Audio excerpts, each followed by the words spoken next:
Selamat datang kembali di channel DC Indonesia. Kali ini kita akan membahas cerita komik Action Comics volume kedua yang berada di era The New 52. Pada video pertama ini, sebagai pembuka dari arc cerita Superman and the Man of Steel, dimulai dari edisi perdana sampai edisi ke-8 yang akan kita bahas seluruhnya pada satu video ini. Bagaimana cerita ini selengkapnya tentang Superman yang ada di era The New 52 yang ada di serial Action Comics ini, inilah ulasan ceritanya. Semoga kalian suka.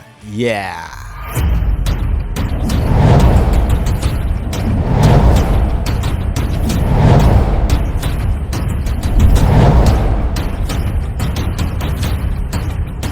Sebelum kita masuk ke ceritanya, bagi teman-teman yang baru berkunjung ke channel ini, disarankan agar mendukung channel DC Indonesia dengan mensubscribe-kannya, karena sangat berpengaruh besar agar eksistensi channel ini tetap bertahan. Dan tidak bosannya aku sampaikan terima kasih yang sudah subscribe, kalian luar biasa. Tanpa kalian, ya channel ini tentu saja tidak ada artinya. Saat itu di kota Metropolis ada sebuah gedung yang tinggi. Di sana terlihat seorang pengusaha terkenal bernama Glenn Morgan alias Mr. Metropolis yang sedang berada di luar balkon bersama seorang rekannya. Dalam perbincangan mereka berdua, tiba-tiba dikejutkan dengan munculnya Superman yang meluncur dengan sangat cepat di hadapan mereka. Dengan kostum Superman yang mengenakan kaos ketat berlengan pendek dan berlogo S di dadanya, di mana juga ada jubah merah di belakang punggung serta mengenakan celana jeans bersepatu kulit. Superman langsung mengkonfrontasinya sehingga membuat pihak kepolisian yang belum mengenal sosok Superman turut andil untuk mengamankan pengusaha tersebut. Nah, ketika mereka mendekati Superman pun mengancam pengusaha tersebut dengan melemparkannya dari balkon gedung yang tinggi, kecuali pengusaha tersebut mengakui kejahatannya. Hal ini membuat pihak kepolisian yang dipimpin oleh detektif Black mengepung gedung tersebut untuk mengamankan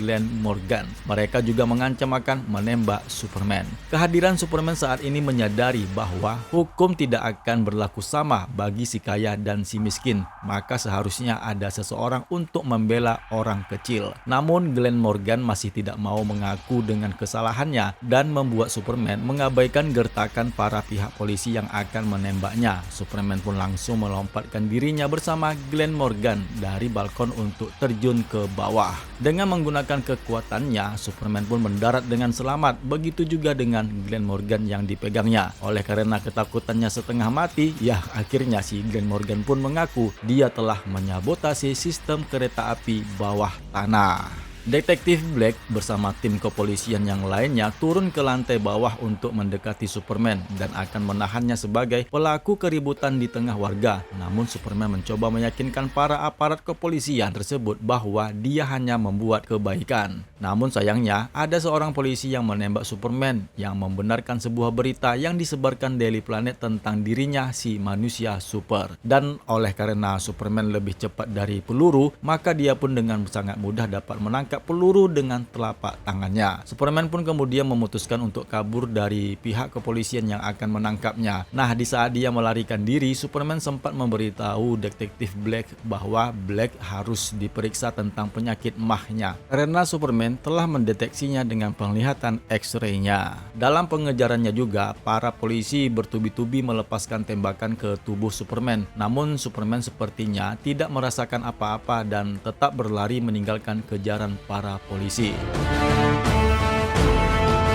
Di tempat lain, Jenderal Sam Lane bersama rekannya berbicara tentang kehadiran Superman yang pernah muncul di saat 6 bulan yang lalu di Metropolis. Dan sekarang sepertinya sosok yang disebut Superman itu bertambah kuat. Dia tidak mengerti kenapa sosok itu disebut Superman. Rekannya pun terungkap ternyata adalah Lex Luthor si botak licin yang menjelaskan kepadanya karena putrinya yang bernama Lois Lane telah menjuluki si manusia terbang itu dengan nama Superman seperti yang ditulis pada liputan berita di Daily Planet. Ya, si Sam Lane pun kemudian bertanya, berapa lama lagi si manusia super itu tidak bisa dihentikan? Ternyata Luthor telah dipekerjakan oleh Sam Lane dengan anggaran biaya yang besar.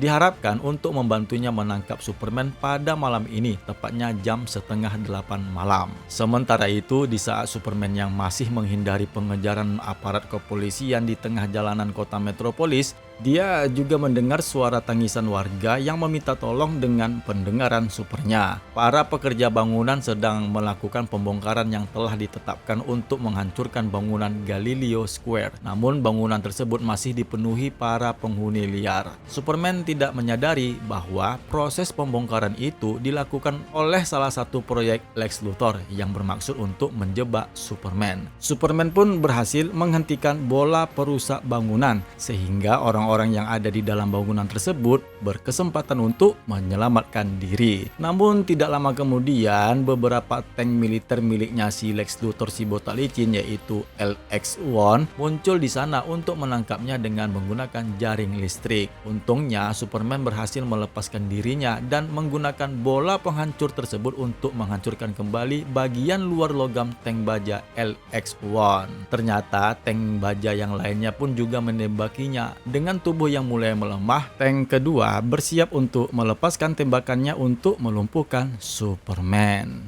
Namun sebelum tank kedua tersebut melepaskan tembakannya sekali lagi, ternyata warga Galileo Square yang diselamatkan Superman sebelumnya membantunya bangkit kembali dan menghalangi tank tersebut. Di saat itu, ada nih seorang warga yang bertanya kepada Superman apakah dia benar-benar bisa melompat menara Metropolis yang tinggi. Superman pun menjawab dia belum pernah mencobanya dan meminta para warga yang lainnya untuk tetap di tempat mereka dan dia pun pergi meninggalkan mereka sambil mengucapkan terima kasih. Pelarian berikutnya, polisi mengirim drone copter yang dapat dikendalikan dari jarak jauh untuk menyerang Superman. Di saat ada banyaknya drone copter yang mengerumuninya dan melepaskan tembakan ke arah Superman, namun Superman yang mengenakan kaos ketat itu berhasil melarikan diri dengan melompatkan dirinya ke atas langit dengan satu lompatan. Sementara detektif Black yang baru saja tiba di lokasi Galileo Square telah kehilangan Superman dengan sangat kecewa. Kembali ke Superman dalam lompatannya itu yang berhasil tiba di atap sebuah gedung apartemen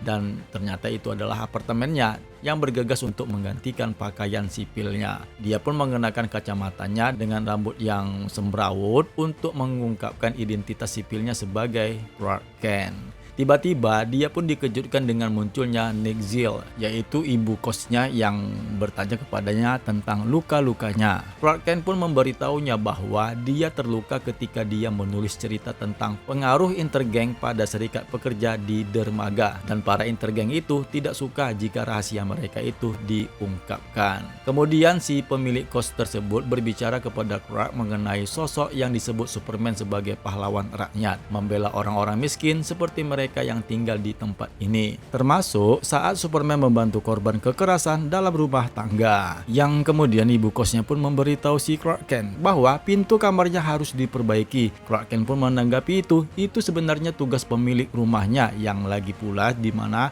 siapa yang akan mencuri di kamarnya, sedangkan televisi saja dia tidak punya.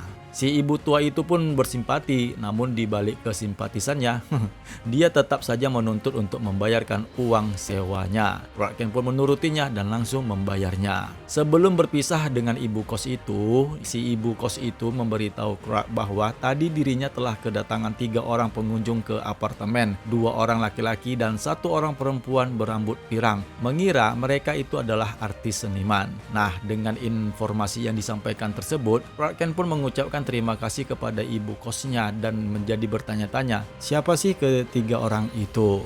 Yang kemudian si Clark Kent pun menelepon sahabat karibnya yaitu Jimmy Olsen. Ternyata Jimmy Olsen bersama Lois Lane, seorang wanita yang bekerja di media Daily Planet. Mereka berdua saat ini sedang mengekor seorang pria yang bernama Gus Grandick, di mana kemudian Clark memberitahunya untuk tidak memasuki transportasi kereta api karena ada sesuatu yang telah disabotase oleh Glenn Morgan, di mana juga sebenarnya Glenn Morgan telah bekerja sama dengan Lex Luthor si botak licin untuk membunuh Gus Grandick. Namun Lois yang tidak mengenal Clark Kent pun mengabaikan peringatan si Clark Kent. Ya, pada kali ini si Lois Lane tidak mengenal si Clark Kent karena Clark yang dia tahu itu adalah seorang jurnalis yang bekerja di Daily Star. perusahaan surat kabar saingannya Lois Lane yaitu Daily Planet. Jimmy Olsen memberitahu Lois dia berkenalan dengan Clark sejak 6 bulan yang lalu dan saat ini mereka berdua masih menjalin hubungan komunikasi yang baik. Di saat Lois mengabaikan peringatan si Clark Kent tersebut, wanita itu tetap mengajak Jimmy untuk masuk ke dalam kereta MRT untuk mengikuti Grundig. Terlebih lagi karena dia bekerja untuk Glenn Morgan, ya tentu saja dia akan mendapatkan liputan untuk berita utamanya. Tanpa diduganya, kereta MRT tersebut telah menambah kecepatannya. Tepat saat itu juga Grundig berbalik dan menodongkan senjatanya ke arah para reporter muda tersebut. Rencana sabotasenya si Glenn Morgan sudah mulai terlaksana. Superman pun bergegas ke kereta MRT, menyadari Jimmy dan teman wanitanya itu, si Lois Lane, mengabaikan peringatannya. Dengan keadaan yang tergesa-gesa, dia pun menghentikan kereta dengan tangan kosong dan sentakan yang tiba-tiba tersebut memungkinkan para penumpang untuk menurunkan Grundig. Dengan 2 menit tersisa hingga jam 8 malam, Jenderal Lane dan Lex Luthor menyaksikan Superman terjepit di dinding oleh kereta yang jatuh.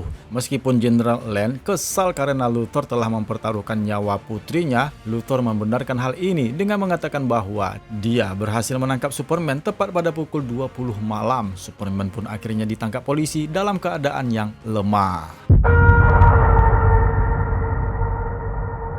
Oke, selanjutnya kita masuk ke edisi yang kedua. Setelah ditangkap oleh militer, Superman dibawa ke fasilitas pemerintah, di mana dia sekarang diikat ke kursi dan disentrum dengan energi yang lebih besar daripada versi yang biasa ditahan oleh tahanan manusia normal yang lainnya. Ternyata, selama ini telah disengaja diatur oleh Lex Luthor si botak licin dan sekarang telah melakukan penyiksaan terhadap Superman. Dia mengawasi dari balik cermin 2 arah sehingga dengan hadirnya Dr. John Henry Irons dan Sersan John Corben dari proyek Steel Soldier yang datang menghampirinya. Corben yang melihat penyiksaan tersebut menjadi simpati karena menurutnya Superman hanyalah seorang pria yang terlihat dengan kondisi yang parah, lebam dan babak belur. Sedangkan Irons merasa ngeri dengan penyiksaan yang harus ditanggung si Superman, meminta Luthor untuk berhenti melakukan penyiksaannya itu. Luthor pun menolak, mengingatkan bahwa undang-undang yang melarang penyiksaan hanya berlaku pada manusia dan menjelaskan proyek yang ditangani oleh John Henry Irons tidak lagi relevan setelah melakukan pembedahan Superman untuk memberikan Angkatan Darat Amerika Serikat bahan-bahan yang dibutuhkan agar menciptakan pasukan dewanya. Dengan keadaan yang kesal, John Henry Irons pun mengajukan pengunduran dirinya. Mendengar keputusan tersebut, Lex Luthor malah membiarkannya dan tetap melanjutkan penyiksaannya terhadap Superman yang semakin menderita dengan menginstruksikan menaikkan daya voltase sebesar 300.000 volt. Yang selanjutnya, dia sendiri yang akan berbicara dengan Superman.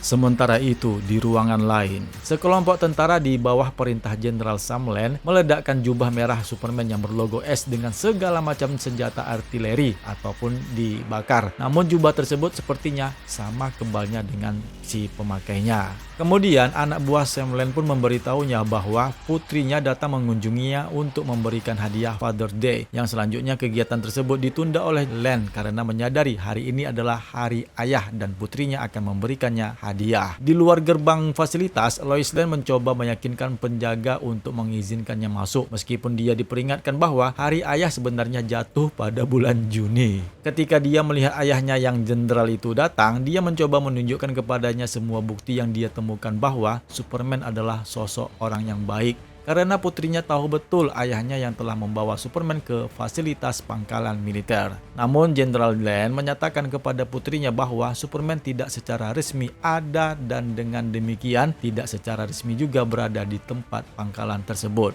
Namun Jenderal Lane mengatakan kepada putrinya bahwa Superman tidak ada di tempat mereka itu atau berada di pangkalan tersebut. Dia meyakinkannya bahwa dimanapun Superman berada, dia aman sambil mengambil bukti dokumen dari putrinya. Di dalam fasilitas pangkalan, Superman selamat dari paparan gas sarin yang mematikan selama 5 menit. Si Luthor pun bertanya kepada Superman apa arti kata Krypton untuk dirinya. Ya, si Superman pun menjawab bahwa itu adalah gas mulia ke-6 dalam tabel periodik. Tanpa sepengetahuan para penculiknya, Superman menggunakan penglihatan X-ray-nya untuk menangkap Luthor melalui cermin ketika pria tersebut menuduhnya membawa roket alien ke orbit bumi sebagai senjata dan mengenakan penyamaran untuk menyembunyikan penampilan aslinya sebagai sebuah bentuk menggeser prajurit ekstraterestrial. Dia menunjuk ke arah sebuah peti yang berisi makhluk berkaki 6 yang sudah mati dan menyerupai anak sapi, dan setelah melihatnya, Superman pun tertawa menjelaskan bahwa orang-orangnya terlihat seperti manusia tetapi mata mereka berbeda. Si Superman pun kemudian menggunakan penglihatan panas heat vision-nya untuk membakar semua peralatan kontrol yang ada di ruangan itu dengan menggunakan gelombang mikro. Terlepas dari kemenangannya, si Superman tetap mewaspadai sebuah roket yang disebutkan si Luthor tadi. Sementara itu, Lois terus berusaha meyakinkan ayahnya tentang kebaikan Superman. Namun sayangnya si sang jenderal tersebut malah mengabaikannya dan masuk ke dalam gedung lalu menyerahkannya kepada John Corbin untuk mengamankannya. Ya, si John Corbin ini sebenarnya yang dari dulu memiliki perasaan suka terhadap si Lois, tapi sempat ditolak oleh Lois, dan kali ini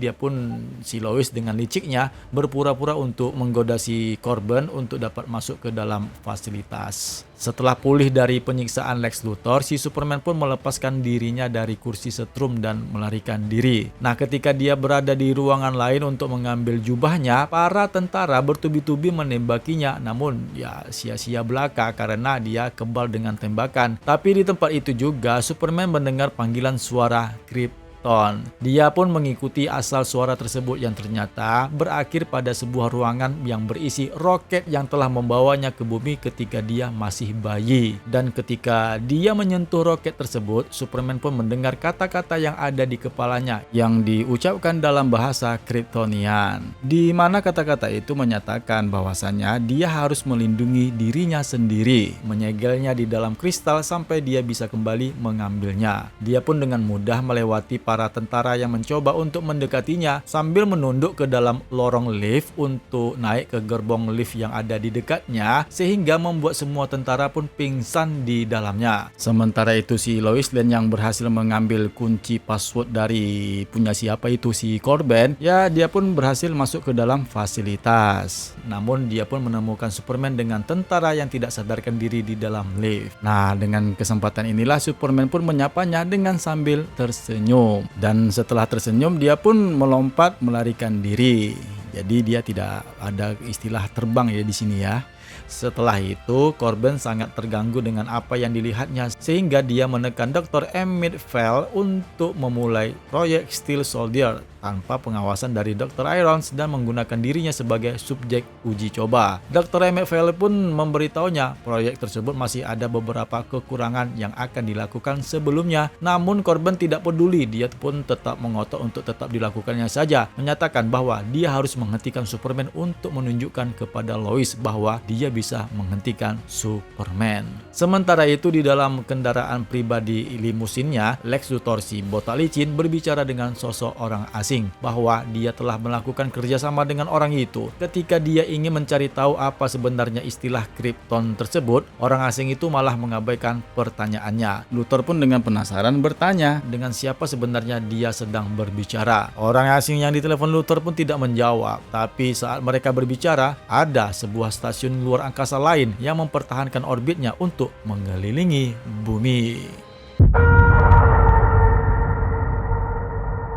Masa lalu di planet Krypton, seorang wanita yang merupakan ibunya si Kal-El yang bernama Lara Lorvan sedang menghadiri pesta bersama ibu dan saudari perempuannya Zora di kota Kandor. Lara juga membawa bayi kecil Kal-El yang sedang asik menikmati kesendiriannya, di mana suaminya Jor-El sedang dalam acara persembahan anugerah Science Guild Awards untuk di tahun itu. Ketika sedang asik berbincang dengan ibu dan saudarinya, Lara memperhatikan bayinya yang sedang bermain sendirian, dan ketika dia memeluk putra satu-satunya itu, suaminya Jor-El tiba-tiba menghubunginya melalui komunikasi teleband. Jor-El memberitahu istrinya bahwasanya dia harus membawa Kal-El dan segera meninggalkan Kandor, dan juga agar memberitahu semua orang lain yang ada di sana untuk pergi meninggalkan tempat mereka itu. Karena di saat ini adalah ada serangan alien yang dimana serangannya itu telah memasuki sistem jaringan Profesor Vanda yang tewas bunuh diri tepat di saat Jor-El memberinya penghargaan kosmologi. Intelijen telah menyarankan Kandor akan dikumpulkan untuk melindunginya dari kehancuran planet Krypton yang akan datang,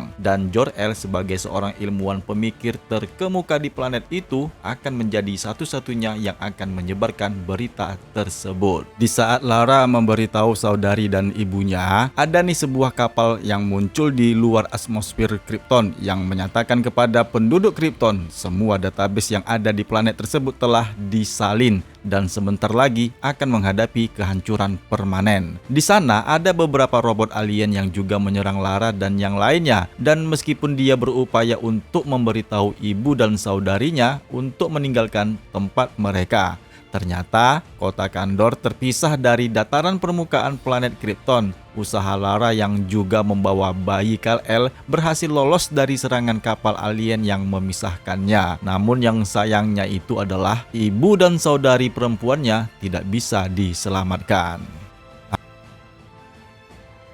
Kalau tadi itu adalah di masa lalu, sekarang ya di masa sekarang, di mana si Clark Kent terbangun dari mimpinya, dan terungkap nih peristiwa tadi itu adalah mimpi yang baru saja dialaminya pada masa lalu. Ketika dia terbangun, pintunya itu digedor oleh ibu kosnya yang bernama Nixil. Dia meminta waktu untuk mengambil kacamata dan ponselnya yang berdering. Tepat di saat itu juga, Jimmy Olsen menghubunginya, dan ketika dia membuka pintu, dia melihat ibu kosnya itu bersama beberapa petugas kepolisian yang dipimpin oleh Inspektur Black yang sedang berkumpul di depan pintu kamarnya. Para aparat tersebut langsung menggeledah kamar kosnya si Clark Kent.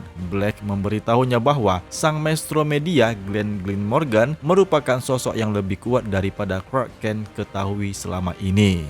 Dia juga memarahi dan mengancam si Clark Kent dengan pemberitaannya yang dia tulis di media Daily Star terkait sosok Superman akan membuatnya mendapatkan masalah. Clark Kent tidak mengerti dengan pernyataan itu, yang merasa dirinya hanyalah seorang jurnalis muda, merasa dia melakukan tugasnya dengan baik dan benar, meskipun Inspektur Black tetap mencemooh dan memarahinya. Akhirnya, anak-anak buahnya si Black itu menyelesaikan penggeledahan mereka di kamarnya si Clark Kent, yang akhirnya mereka menyatakan bahwasanya Clark memang jelas-jelas adalah orang yang aneh. Mereka di sana tidak menemukan sesuatu yang memberatkan apalagi untuk mereka curigai. Apalagi juga nih, ternyata di kamar si Clark Kent televisi saja dia tidak punya. Inspektur Black dan anak buahnya pun akhirnya mengakui si Clark Kent ini tidak perlu untuk diperhitungkan. Setelah mereka meninggalkan kamarnya Clark, si ibu kos memberikan pakaian yang disebut outer space dan menyembunyikannya dari polisi. Melihat itu, Clark pun menjadi terkejut. Ternyata jubah Superman-nya itu disembunyikan oleh si ibu kos. Beberapa saat kemudian, Clark Kent dan temannya yaitu si Jimmy Olsen sedang makan siang di sebuah restoran. Mereka pun membahas sebuah siaran berita di televisi yang mereka tonton, di mana siaran berita itu menampilkan Mr. Glenn Morgan alias si Mr. Metropolis yang mengungkapkan keyakinannya mengenai Superman adalah sosok alien dan sangat berbahaya bagi masyarakat Metropolis. Mengetahui hal tersebut, si Clark Kent pun menjadi kecewa karena media telah menggambarkan sosok Superman sebagai seorang penjajah alien. Jimmy Olsen pun menanggapinya, semua ini adalah arogansinya Glenn Morgan yang sesuka hati karena dia memiliki stasiun televisi. Dengan menggunakan televisi tersebutlah dia menjadikan berita mengenai Superman untuk membuat masyarakat berpihak kepadanya untuk tidak menyukai Superman. Jimmy juga menyatakan kepada Clark bahwa Perry White mengirim Lois untuk datang menemui mereka dan menawarinya jalan keluar, yaitu dengan cara bekerja di Daily Planet. Tapi tawaran itu ditolak oleh si Clark karena dia menyadari Glenn Morgan yang memiliki kendali media Daily Planet. Tentu saja hal itu membuatnya semakin yakin ini adalah taktiknya untuk membungkam suaranya di Daily Star. Setelah mereka bertemu, kemudian si Clark Kent pun bekerja dengan laptopnya di sebuah taman. Namun dia dihampiri oleh seorang wanita tunawisma yang mengatakan kepadanya hantu anjing putih sedang mengawasinya. Siaran televisi Galaxy Broadcast System miliknya si Mr. Glenn Morgan mengungkapkan seorang warga yang tidak suka dengan munculnya Superman. Kemudian si Clark Kent menuju pulang ke kosnya. Di jalan pulang itu, dia menerima panggilan telepon dari seorang informan yang bernama Icarus yang memberitahunya bahwa dia harus terus menggempur Glenn Morgan karena orang itu hampir mencapai titik karirnya. Icarus juga menjelaskan kepadanya Glenn Morgan alias Mr. Metropolis telah mengatur kecelakaan kereta MRT untuk membunuh Angus Grundig. Sementara itu, dia bermaksud untuk mengganti sistem kereta bawah tanah yang ada pada saat ini dengan renovasi kereta bawah tanah robotik miliknya sendiri yang akan dibuat dari bahan-bahan yang tidak layak dan membayar para tenaga kerja dengan harga yang murah. Suara itu mengarahkan si Clark Kent ke sebuah pabrik yaitu The Factory of Tomorrow dan memberitahunya untuk tetap memberanikan diri agar melakukan wawancara di pabrik itu. Sementara itu di seluruh kota, masyarakat mulai tidak mempercayai Superman. Penghuni liar yang tinggal di gedung yang dihancurkan atas perintah Lex Luthor sebelumnya yaitu di edisi pertama, sekarang malah mengutuk Superman yang telah menyelamatkan mereka sebagai orang yang telah bertanggung jawab pada siaran langsung di televisi yang mereka lihat. Bahkan ketika Superman mencoba menyelamatkan seorang gadis muda yang hampir ditabrak oleh kendaraan di saat sedang mengambil seekor kucing pada sebuah dahan pohon, gadis itu malah ketakutan melihat Superman. Teriakannya membuat warga malah mengusirnya. Hal ini membuat Clark teringat dengan kedua orang tuanya sambil memegang foto Jonathan dan Martha di kamar kosnya. Beberapa hari kemudian, Clark Kent pun melakukan wawancara dengan Mr. Hyde, yaitu merupakan seorang supervisor pabrik dari The Factory of Tomorrow yang ditugaskan pada proyek renovasi kereta bawah tanah robotik. Dalam proses wawancaranya, Clark bertanya kepada Mr. Hyde, pihak manajemen perusahaan tidak peduli dengan para pekerja buruh karena robot-robot yang dipekerjakan di perusahaan itu akan membuat banyak pekerja manual menjadi mubazir. Para pekerja buruh itu menjadi menganggur yang artinya akan mengakibatkan PHK besar-besaran. Mr. Hyde pun bereaksi dengan marah, mengira dia sedang melakukan wawancara untuk sebuah berita dan menemukan bahwasannya dia lagi berfrustasi yang semakin besar dengan banyaknya reporter yang berkeliaran di saat ini bertanya tentang berita kegiatannya. Ternyata Lois dan Jimmy berada di pabrik itu juga yang menginginkan berita yang sama juga. Perdebatan kedua media membuat Lois tidak menyukai Clark sehingga membuat Mr. Hyde pun memutuskan untuk mengusir mereka semua. Namun sebelum Mr. Hyde mengusir mereka, intelijen alien misterius yang menyerang Krypton beberapa dekade yang lalu saat ini mengambil kendali atas robotika pabrik tersebut, mengubahnya menjadi terminal dan memberitahunya bahwa database di bumi telah disalin sebelum kehancuran permanen di planet ini. Sementara itu di pangkalan militer, John Corbin dilengkapi dengan baju besi Steel Soldier di bawah pengawasan Luthor dan General Land. Namun, kecerdasan alien telah menguasai armor yang dikenakan John Corbin. Suaranya itu pun terungkap. Dia adalah pasukan koloni dari Collector of the World. Lex Luthor yang ada di sana sangat gembira. Dia menyambutnya dan mengungkapkan mereka telah bersepakat dengan entitas tersebut. John Corbin yang dirasuki entitas alien itu menuntut Luthor dengan penuh kemarahan agar Luthor menepati janjinya untuk memberikan Superman.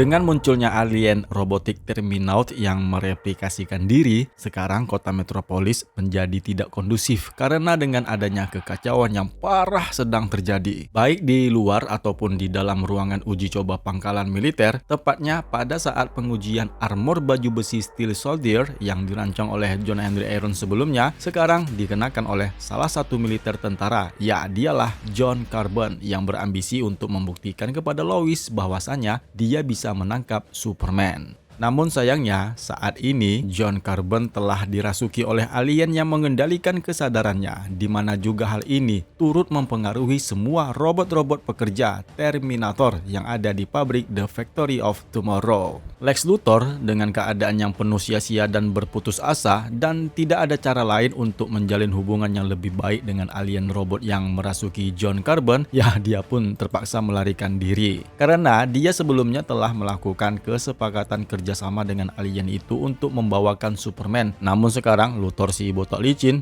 belum bisa membawakan Superman ke hadapannya. Dengan keadaan yang panik, di luar ruangan dia menumpang kendaraan truk militer untuk dapat menyelamatkan dirinya. Meskipun berhasil melarikan diri, alien itu semakin bersemangat untuk mengejar si gundul Lex Luthor. Berpindah ke pabrik The Factory of Tomorrow, Mr. Hyde, Clark Kent, Lois Lane, dan Jimmy Olsen yang sekarang ini dikelilingi oleh robot-robot Terminator. Hanya saja nih, robot-robot pekerja tersebut tidak menyerang mereka. Yang dilakukan robot itu adalah selalu berkata, detik-detik terakhir kehancuran planet bumi dan punahnya kehidupan. Dan juga mereka sedang mengumpulkan artefak peninggalan penting yang ada di bumi untuk mereka kumpulkan. Clark Kent yang melihat ancaman ini mencoba untuk melarikan diri dari mereka bertiga, sementara Jimmy sibuk memotret robot-robot Terminator. Begitu juga dengan Lois dan Mr. Hyde tercengang ketika melihat robot-robot itu mengancam mereka. Di tempat lain, ada seorang insinyur mesin dan perancang senjata John Henry Irons yang sedang menyaksikan siaran berita televisi yang menyatakan bahwa pabrik robotika di seluruh dunia memproduksi robot Terminator. Wali kota Metropolis, Maxwell Minor, muncul di layar televisi di mana dia memohon bantuan Superman untuk menyelamatkan kota Metropolis. John Henry Irons kemudian berpikir sejenak sambil bertanya-tanya nih, di mana si manusia baja Superman. Dalam keadaan yang seperti inilah, Irons pun akhirnya memutuskan sekaranglah tiba waktunya yang tepat untuk mengenakan armor logam prototipikalnya untuk membantu Superman jika tidak dapat mengatasi keadaan. Kembali ke pabrik, robot-robot Terminator mengamuk dan berniat untuk menemukan di mana Superman di hadapan warga yang berdemo mengenai munculnya Superman yang tidak mereka sukai. Hal ini membuat Clark Kent berkewajiban untuk membantu masalah yang terjadi dengan menjadi bentuk Superman yang mengenakan kaos berwarna putih tetap dengan jubah berwarna merah yang berada di punggungnya dan juga dengan mengenakan celana jeans bersepatu bot. Sehingga dengan kemunculannya itu membuat para warga yang tadinya protes dengan adanya Superman, ya sekarang mereka malah membiarkan Superman melindungi warga di daerah tersebut. Meskipun robot-robot Terminator sepertinya tidak tertarik pada makhluk hidup seperti manusia. Ya, mereka hanya mengincar Superman. Namun sayangnya, meskipun dalam situasi yang mengerikan seperti ini, pihak kepolisian malah tetap mengotot untuk menangkap Superman. Padahal wali kota Maxwell Minor telah meminta si Superman untuk membantu mengatasi masalah di kota Metropolis. Superman pun yang memberitahu aparat kepolisian untuk memborgolnya atau membiarkan dia menyelamatkan kota Metropolis. Tetapi pilihan itu tidak sempat dijawab oleh aparat kepolisian karena robot-robot Terminator tiba-tiba melemparkan tank-tank militer ke arah mereka. Tentu saja sebelum terjadi yang tidak diinginkan memakan korban jiwa yang banyak, dengan keadaan yang mendesak, Superman pun langsung memberitahu polisi untuk segera menyelamatkan diri. Di sudut lain, kita melihat Lois Lane dan Jimmy Olsen yang berhasil melarikan diri keluar dari pabrik. Sekarang mereka bersembunyi di dalam mobil mereka. Lois dan Jimmy menyadari ternyata warga Metropolis sepertinya bukan sasaran para robot-robot Terminator. Yang diinginkan robot-robot itu ternyata adalah Superman. Dan juga dengan mengambil beberapa peninggalan artefak penting yang dianggap berharga bagi mereka. Sementara itu, Mr. Hyde yang merasa bersalah atas tindakannya dalam mengelola pabrik yang menggunakan robot untuk pabriknya, dia berdoa kepada Tuhannya agar dapat memaafkannya. Jimmy Olsen dan Lois Lane berhasil mengaktifkan kendaraan mereka, tapi tiba-tiba John Carbon dengan kostum Steel Soldier yang belum sempurna dan sekarang dikuasai oleh entitas asing Melihat Lois dan kesadarannya, si John Corbin itu menyatakan dia masih menyukai Lois. Dia berharap dengan kekuatan super yang dia miliki sekarang ini akan membuat perasaannya terhadap Lois seperti perasaannya Lois terhadap Superman. Lois pun mencoba menenangkannya, namun sayangnya kecerdasan entitas alien asing yang merasuki setelannya itu telah mencegahnya untuk berpikir normal dengan sadar, mengungkapkan dia adalah koloni dari The Collector of Worlds. Meskipun Lois menyatakan dia adalah John Corbin dan berusaha untuk mengingatkan kesadarannya, namun tetap saja alien itu menguasai kesadaran John Corbin. Dengan suara alien, dia menyatakan, "Di mana Superman?"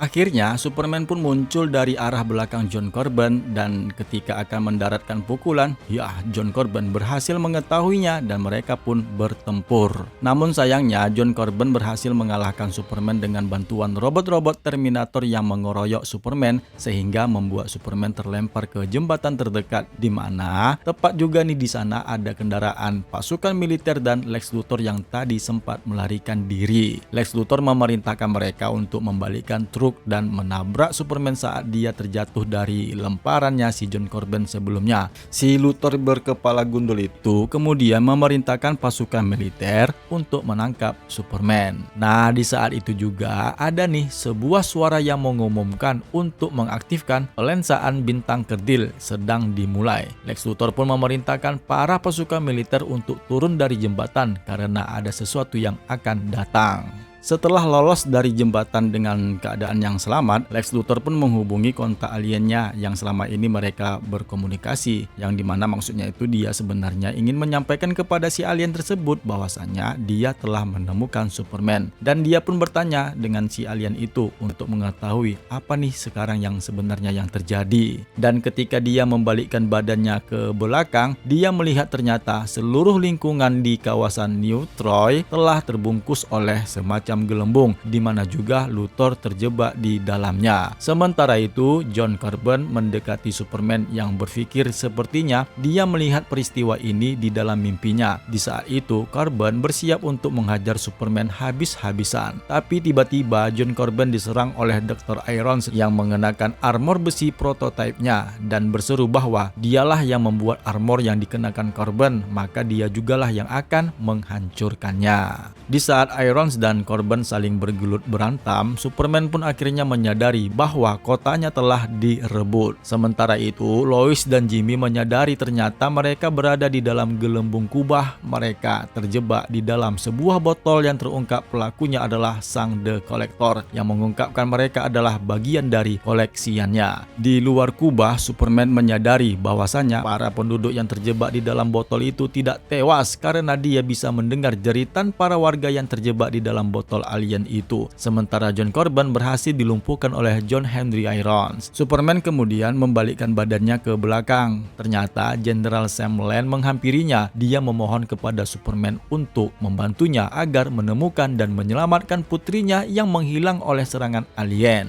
Superman pun menjawab bahwa dia punya rencana, tapi dia mungkin memerlukan sedikit bantuan. Yang selanjutnya kita memasuki cerita kedua dari edisi keempat ini.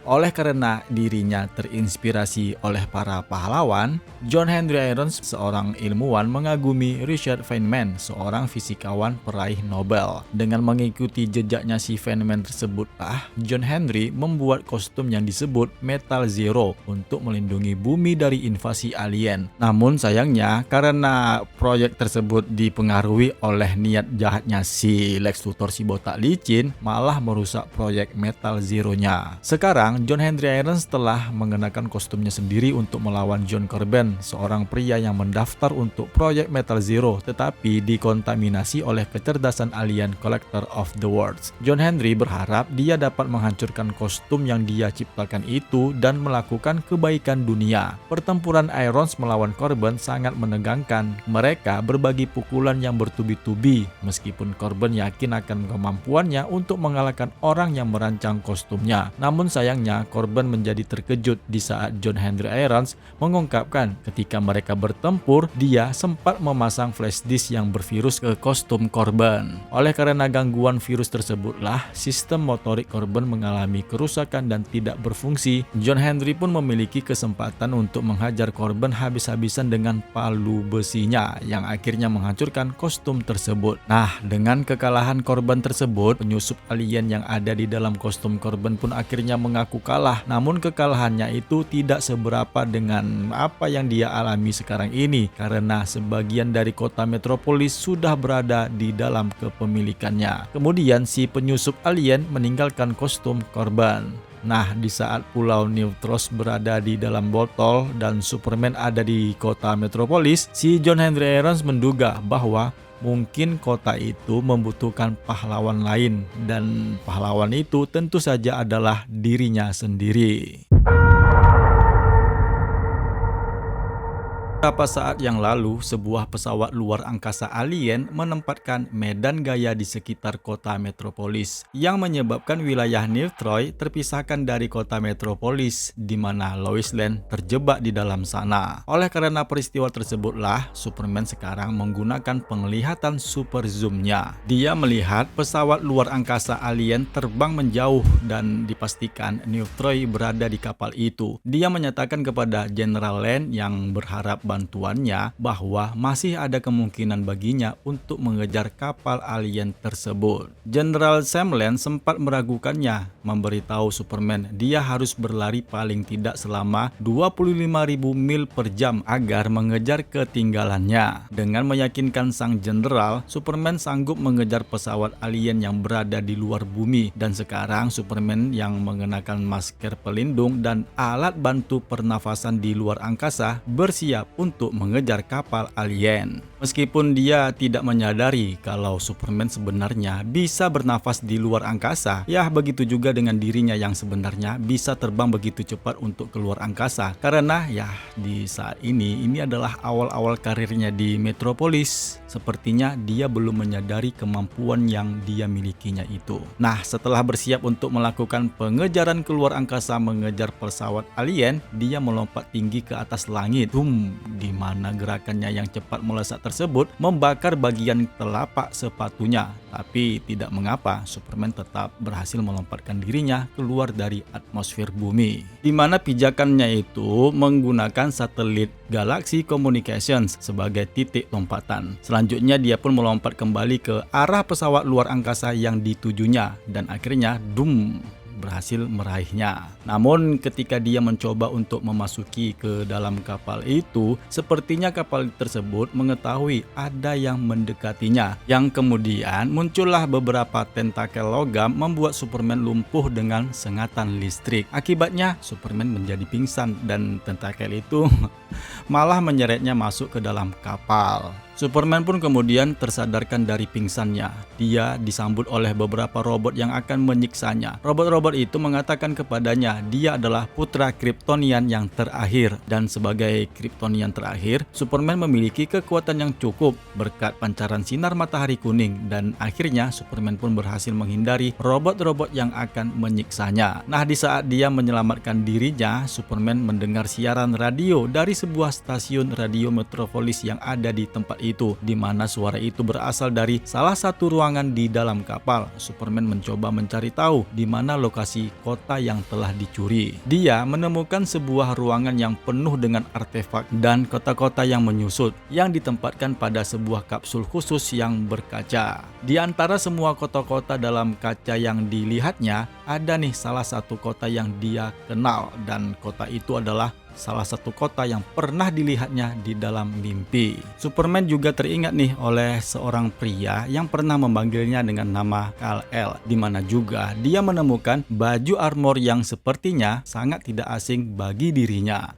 Sementara itu di kota botol New Troy, Lois Lane melihat Lex Luthor. Dia langsung menuduh Lex Luthor si botak licin itu karena insiden ini ada hubungannya dengan perbuatan Lex Luthor. Sebagai penduduk New Troy, menurut Luthor masuk akal jika dia ada di sana untuk mencari tahu apa sebenarnya yang terjadi. Lois menjadi penasaran kepada si gundul itu yang menggunakan teropong. Dengan menggunakan teropongnya, Luthor menemukan bahwa jembatan sungai Harp telah terputus. Ada sebuah dinding yang berkaca, yang berarti setidaknya ada 7 juta orang telah diculik di tempat mereka berada. Jimmy Olsen mencurigai nih, ada sebuah suara yang memanggil-manggil dengan bahasa yang tidak dia mengerti. Suara itu berasal dari suatu tempat di belakang salah satu truk militer yang dibawa Luthor sebelumnya. Ketika dia ingin menyelidikinya, dia malah dilarang aparat militer untuk memeriksanya. Sedangkan Luthor si botak licin yang masih bersama Lois Lane menjelaskan kepada wanita itu dengan adanya penyebutan Dwarf Starlinsing sebelumnya itu, ternyata suara itu berasal dari sang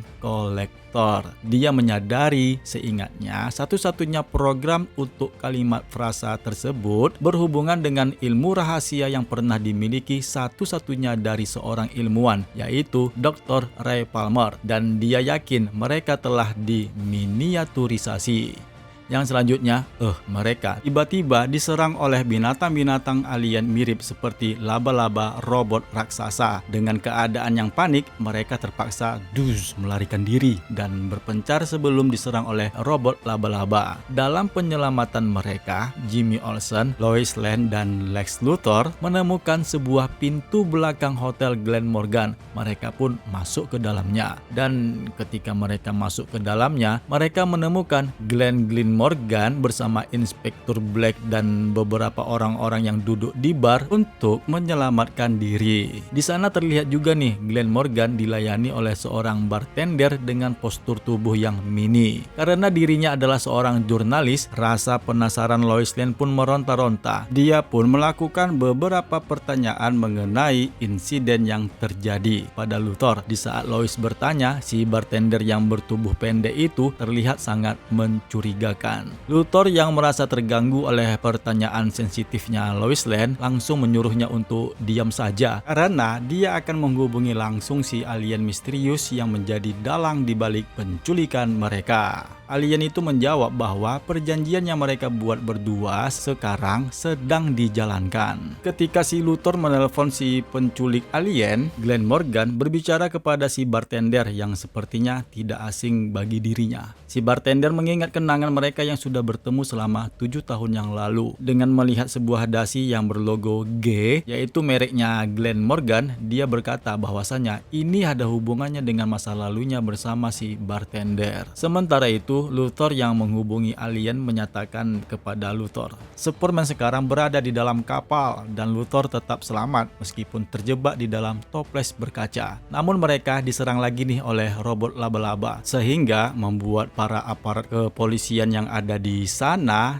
terpaksa harus menembaknya dengan bertubi-tubi. Inspektur Black berkomentar dia resign dari kepolisian. Setelah merasa aman dari serangan robot laba-laba, kemudian mata mereka tertuju ke luar dinding kaca mereka. Mereka melihat ada Superman raksasa yang sedang memperhatikan mereka. Superman yang berada di depan botolan kaca melihat gedung Daily Planet dan dia menjadi lega karena mengetahui setidaknya ada 7 juta orang yang diculik. Ternyata kondisi mereka sekarang semuanya masih hidup. Melihat kejadian ini, Superman berteriak kepada siapapun orang yang telah melakukan peristiwa ini dan apa yang mereka ketahui tentang dirinya. Kemudian suara robot alien menjawab bahwa mereka adalah koloni kolektor dunia. Di berbagai dunia lainnya, nama Collector of the World telah dikenal dengan berbagai macam versi nama yang berbeda-beda. Tetapi di planet Krypton, nama mereka dikenal sebagai Brainiac 1.0.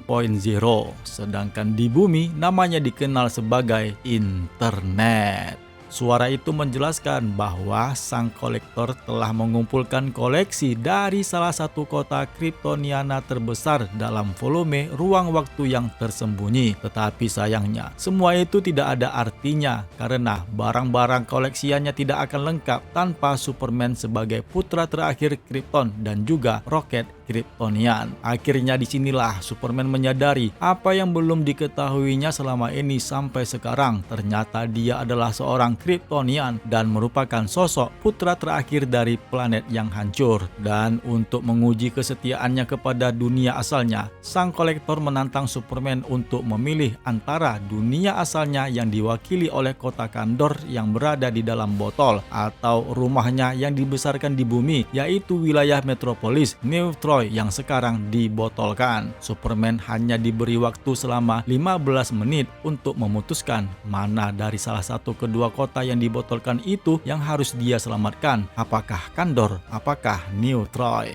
Dia harus memutuskan apakah alam atau pendidikan yang paling mempengaruhinya. Dengan keadaan yang emosi, Superman berteriak dia tidak akan memilih di antara kedua kota yang dibotolkan itu. Dia menjelaskan setiap makhluk hidup di kedua kota itu sekarang berada di bawah perlindungannya. Suara itu pun mendesaknya dengan mengatakan bahwa kota Kandor dapat memberikan jawaban atas rahasia asal-usulnya. Jika dia dapat membangunkan orang-orang yang ada di dalam sana, Superman mungkin tidak sendirian. Dengan baju besi yang tidak dapat dihancurkan seperti yang dikenakan oleh orang-orang Kryptonian, Superman dapat tinggal di sana layaknya seorang raja di antara para raja-raja lainnya yang ada di Kandor, daripada tinggal di bumi, karena orang-orang di bumi itu takut kepada dirinya, iri dan membencinya. Sang kolektor pun memberitahunya di mana puncak pencapaian teknologi manusia sejauh ini adalah dalam menciptakan senjata yang dimaksudkan untuk membunuhnya, termasuk apa yang disebut dengan proyek Metal Zero. Oleh karena itu, menurut sang kolektor, ada baiknya Superman mengabaikan manusia dan tinggal di Kandor saja, hidup berdampingan dengan raja-raja yang ada di sana. Ternyata orang-orang New Troy dapat mendengar percakapan mereka dan mereka mulai berkumpul di jalan meneriakkan nama Superman dan melambaikan korek api dan telepon yang menyala untuk menarik perhatiannya. Dengan maksud yang seperti itu, Superman adalah harapan mereka untuk dapat dia selamatkan. Superman pun berkata, orang-orang itu tidak layak untuk disimpan di dalam botol. Suara alien sang kolektor pun menjawab, sebenarnya mereka yang berada di dalam botol itu adalah orang-orang yang beruntung. Kenapa? Karena mereka akan terhindar dari kehancuran planet asal mereka. Superman mengabaikan suara itu. Dengan penasaran dia menggunakan penglihatan X-ray-nya untuk melihat di dalam truk militer yang terungkap isinya itu adalah roket yang pernah membuatnya sampai ke bumi. Superman juga mendengar suara yang ada di roket itu yang menyebutkan bahwa tanah kelahirannya adalah planet Krypton, yang kemudian selanjutnya Superman memutuskan pilihannya. Orang-orang New Troy melihat Superman yang memutar balik ke arah mereka, meskipun Lois berharap Superman pasti tidak meninggalkan mereka, namun Luthor malah mengatakan kepada semua warga yang ada di sana bahwa Superman tidak menolong mereka. Tetapi ternyata pilihan Superman tersebut adalah dia meminta salah satu barang koleksiannya sang kolektor untuk dia gunakan. Oleh karena ini, kaosnya yang sudah koyak dan tidak layak digunakan, Superman pun ternyata mengambil salah satu baju armor yang berwarna putih milik Kryptonian yang ada pada salah satu koleksiannya, The Collector. Dan ketika dia memakai armor tersebut, pakaian Krypton yang dia kenakan itu menyatu dengan tubuhnya yang disesuaikan, di mana juga mengubah bentuk, pola dan warnanya, biru dan merah, serta juga nih dilengkapi dengan logo S yang ada di dadanya dan jubah yang ada di belakang punggungnya. Dan kali ini Superman dengan gagahnya bersiap untuk menantang sang kolektor dengan kostum terbarunya. Inilah kostum Superman yang akan selalu dikenakannya. Dia pun berjanji bahwa dia akan bertarung atas nama kedua kota yang terjebaknya itu. Dan ketika dia menang, mereka harus dikirim kembali ke tempat asal mereka. Nah, dengan nada yang mengejek, suara itu menjawab bahwa kota Kandor tidak dapat dikembalikan karena planet Krypton telah hancur dan bumi akan segera menjadi yang berikutnya. Akhirnya, sang The Collector pun menunjukkan dirinya yang selama ini telah memanfaatkan John Corben dengan menggunakan suaranya, di mana juga The Collector memberitahu Superman untuk bergabung dengan semua koleksiannya. Jika Superman menolak, maka Superman harus is dead. Ya, harus mati. Kemudian cerita kedua dari edisi yang kita bahas ini. Oke, di mana di Metropolis setelah Superman berangkat mencari bagian kota yang diculik di luar angkasa dengan melompat, sementara itu di Metropolis, John Henry Irons berjuang untuk menahan ujung jembatan gantung Hobbs River yang menjuntai tinggi agar semua orang yang ada di sana, yang terjebak di sana dapat dievakuasi. Akhirnya, dia tidak dapat menahan jembatan lebih lama lagi dan dia pun harus melepaskannya. Meskipun ujung jembatan itu runtuh, dia menyadari bahwa cepat atau lambat dia sebaiknya mengenakan helm untuk melindungi pecahan-pecahan batu yang menghantam kepala botaknya. Ketika dia berupaya untuk mengamankan jembatan, John Henry Irons pun menyadari ternyata ada banyak warga yang mencoba naik ke jembatan untuk menemui keluarganya di New Troy. Hal ini mengingatkannya untuk menelpon keponakannya, Natasha Irons, dan memberitahu keponakannya itu bahwa dia baik-baik saja. Setelah pulau itu lenyap, tepian sungai Hope pun menjadi runtuh dan airnya itu menyerap deras untuk mengisi lubang sisa kota New Troy yang menghilang, di mana ada satu kapal feri yang penuh dengan orang-orang yang ada di perairan itu. Dengan menggunakan pengetahuannya tentang ilmu fisika, John Henry Irons berhasil mengarahkan kembali jalur perjalanan feri itu ke arah pantai yang akhirnya dapat mencegahnya jatuh ke jurang sisa lubang New Troy. Disusul dengan beberapa penyelamatan misi khusus yang dia lakukan di kota Metropolis. Dengan semua pekerjaan yang dilakukannya itu, dia mulai bertanya-tanya, apakah perasaan senang ini sama dengan yang dirasakan Superman saat dia melakukan yang benar itu. Dia akhirnya menyadari bahwa kemanapun dia pergi, orang-orang Metropolis harus bersatu untuk menghadapi peristiwa ini. Dia pun mengira bahwa tidak hanya dibutuhkan satu orang seperti dirinya atau Superman untuk membawa Metropolis melewati bencana. Menurutnya, yang dibutuhkannya adalah dengan adanya jutaan orang seperti mereka.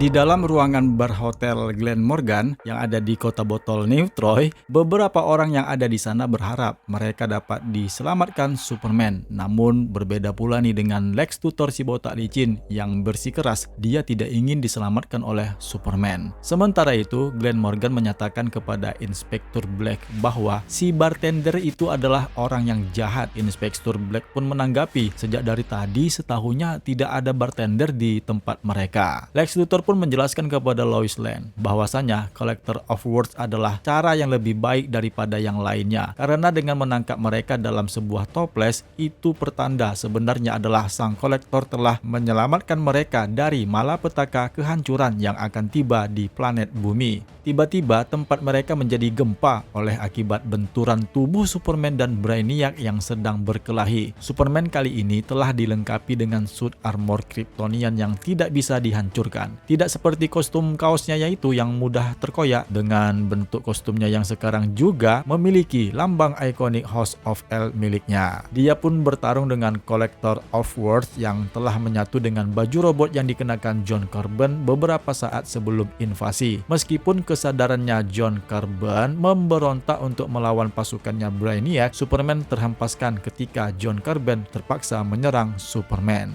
Di saat itu, John Carbon menyebut nama Lois Lane bahwa pengaruhnya lah yang telah menyebabkan Lois Lane terselamatkan dan akan menjadi kesalahan Superman jika mereka semua mati dari peristiwa ini. Si Luthor membiarkan keadaan mereka seperti itu, menjelaskan kepada Lois bahwasanya alien robot itu sebenarnya sedang menyelamatkan mereka. Lois pun bertanya, menyelamatkan dari apa? Meski dia agak ragu-ragu untuk menjawabnya, si gundul ini si Luthor tetap percaya diri. Intinya itu si alien menyelamatkan mereka dari kiamat, kehancuran yang akan terjadi di bumi. Lois pun menyuruh Jimmy Olsen untuk mencatat argumen tersebut untuk pemberitaannya. Yang menjuluki sistem interaksi otak adalah rekannya Lex Luthor yang telah berjanji setia, yaitu sang kolektor dunia atau juga yang dijuluki sebagai Brainiac. Kalau dalam bahasa orang bumi adalah internet. Luthor tetap meyakinkan Lois bahwa dia melakukan ini untuk menyelamatkan mereka semua. Sementara itu, Glenn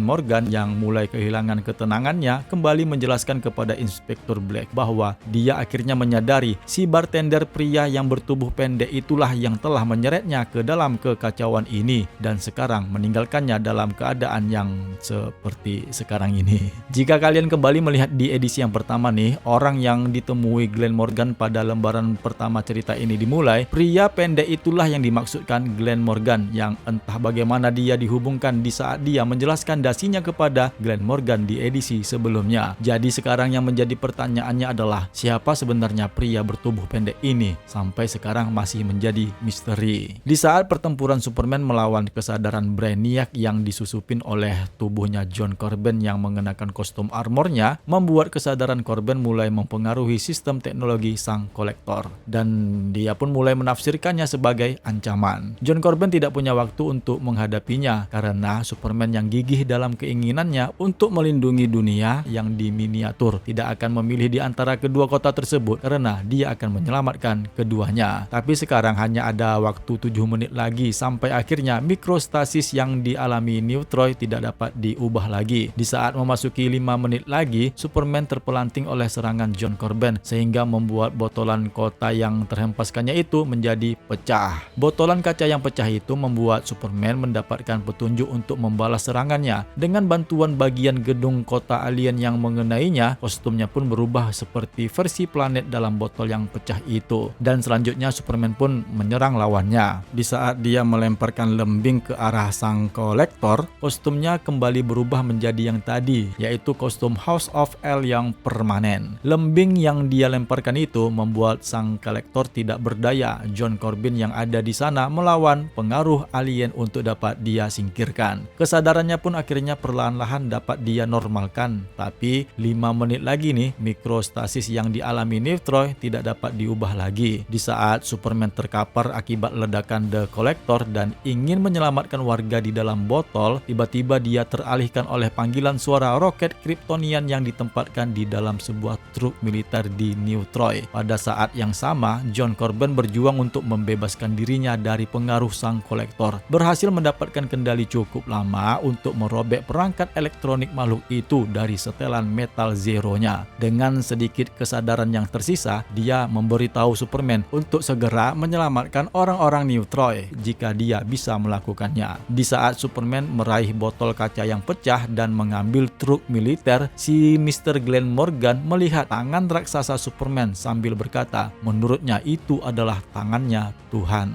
Namun sayangnya dalam beberapa saat, sang kolektor malah kembali mengambil alih kesadaran John Corben sekali lagi. Sang kolektor pun mengungkapkan bahwa bumi adalah dunia yang ke-205 dari 333 dunia yang harus dia kumpulkan sebelum kehancuran yang tak terelakkan dari entitas yang disebut multitude. Hal ini memberi petunjuk kepada Superman tentang fakta bahwa sebenarnya sang The Collector Words sangat menghargai kota-kota yang dia botolkan itu untuk diselamatkannya, di mana sebenarnya juga dia mengancam Superman karena sangat mudah baginya untuk menghancurkan kota-kota yang dia botolkan itu agar dapat dia selamatkan. Lebih lanjut, sang kolektor memberitahunya lagi sekarang multitude sedang dalam perjalanan dan jika dia gagal mengumpulkan untuk mengkoleksi kota-kota tersebut, kota-kota di dalam botol, maka pertanda sebentar lagi kehancuran akan terjadi di tangan multitude. Lebih jauh lagi, sang kolektor tahu bahwa jejak moral Krypton mencegah Superman untuk melukai kota-kota yang dibotolkan atau kota itu sendiri. Meski begitu, Superman percaya bahwa dia dapat menyuruh sang kolektor bekerja untuknya, menjelaskan bahwa roket Krypton di tangannya itu diprogram dengan sistem komputer kristal dan sangat-sangat kebal. Dia mengarahkan roket itu ke otak sang kolektor dan dengan hanya 30 detik sisa pembentukan mikrostasis yang tidak dapat diubah, roket itu akhirnya membuat sang kolektor terbungkus dalam matriks Sunstone. Tiba-tiba Superman mulai merasa pingsan dan tergeletak di lantai, tapi dia kembali mendapatkan kekuatannya dari sinar matahari dan untungnya mesin kapal tidak mengalami kerusakan. Superman pun kembali memerintahkan program AI kapal untuk membalikkan proses mikrostasis dan mengembalikan wilayah New Troy ke tempat asalnya, yaitu di Metropolis. Dalam beberapa saat kemudian, New Troy dikembalikan lagi ke tempat asalnya dan orang-orang yang ada di dalamnya dipersatukan kembali dengan orang-orang yang mereka cintai. Lois memeluk ayahnya. Jimmy Olsen bertanya apakah Dr. Irons punya rencana untuk menjadi pahlawan super. Sedangkan Mr. Glenn Morgan menuntut untuk berbicara kepada pers dan Lex Luthor si botak licin memutuskan untuk keluar dari kota untuk bersembunyi dari media dan merencanakan strateginya. Pada akhirnya sekarang dunia akan menjadi tempat yang sangat berbeda setelah Superman menyelamatkan mereka, yang dimana sebelumnya itu dia itu dianggap sebagai ancaman, sosok yang menakutkan dan teror yang mengancam. Kali ini Superman telah dianggap sebagai sosok pahlawan. Beberapa saat kemudian di Daily Star, tempat kerjanya si Clark Kent, sang pemimpin redaksi yaitu George Taylor bercerita kepada Clark mengenai bagaimana dulunya dia pernah bertemu dengan kedua orang tua Clark Kent ketika saat itu dia sedang meliput acara Smallville Sentinel. Dia yakin bahwa orang tua Clark akan bangga kepadanya, sebagaimana dia sendiri bangga dengan kegigihan Clark Kent dalam menghancurkan kerajaan Glen Morgan dengan artikel-artikelnya yang tajam, di mana berita terakhir menyatakan Glen Morgan dalam keadaan krisis mental. Taylor pun merasa pekerjaan mereka sekarang sudah selesai dan dia pun mendesak Clark Kent untuk menerima tawaran pekerjaan yang dia peroleh dari Daily Planet. Kemudian dia pun kembali ke rumah kosnya. Clark Kent pun bertemu dengan Mrs. Nexil di tangga, ya si ibu kos, yang bertanya apakah ibu kosnya itu bisa berbicara dengannya. Clark Kent pun meminta waktu selama 5 menit terlebih dahulu karena dia sedang menerima panggilan telepon dari sosok misterius, ya Icarus, informannya yang misterius yang telah memberinya petunjuk tentang jebakan di kereta MRT dan pabrik The Factory of Tomorrow. Sambil berpura-pura, Clark Kent dengan gugup bertanya apakah Icarus diam-diam itu adalah seorang Superman. Suara Icarus yang ada di dalam panggilan telepon menjawab bahwa dia hanya seorang warga negara yang peduli kepada keamanan masyarakat. Dan terungkap nih, ternyata Icarus tidak lain dan tidak bukan adalah si botak licin Lex Luthor.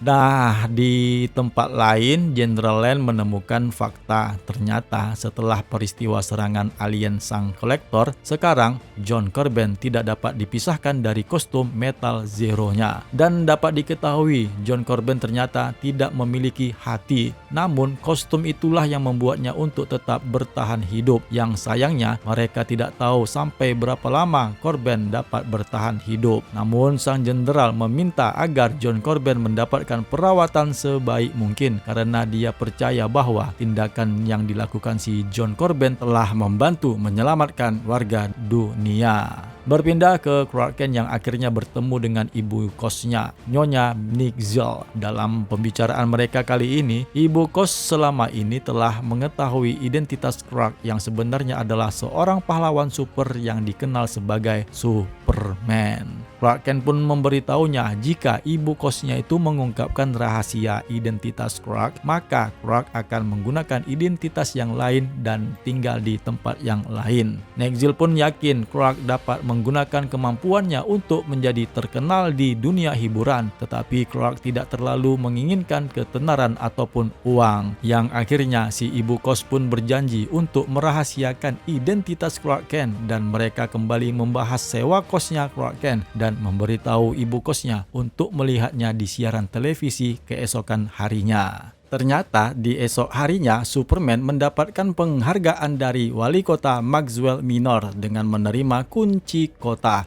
yang artinya sekarang Superman sudah diterima di tengah masyarakat. Di hadapan pers yang berkumpul yang bertanya kostum apa yang dia kenakan itu, Superman pun menjelaskan bahwa kostum yang dia kenakan itu berasal dari planet asalnya yaitu Krypton dan mengungkapkan dia adalah seorang alien. Dia juga mengungkapkan sebenarnya di saat dulu dia ketika masih bayi, dia dikirim dari planetnya yang mengalami kehancuran dengan menggunakan roket. Namun hal yang terpenting yang dapat dia sampaikan pada kali ini adalah dari kedatangannya ke bumi itu adalah menandakan ternyata di alam semesta yang luas ini tidak hanya ada manusia saja. Dia berjanji bahwa dia masih ada di sana untuk membantu mereka yang tidak dapat menolong menolong diri mereka sendiri, dan untuk membuat keadaan menjadi lebih baik, dia akan tetap di sana. Pada saat acara tersebut, Lois Lane memanggil dari kerumunan orang yang ada di sana, bertanya kepada Superman apakah Superman punya tempat untuk ditujunya ketika dia sendirian. Mendengar pertanyaan tersebut, Superman menjadi terdiam. Beberapa saat kemudian, Clark Kent kembali ke perkuburan Smallville untuk mengunjungi makam kedua orang tuanya. Dia menjelaskan bahwa dia sekarang menyadari ada tempat yang terbaik untuknya di dunia ini.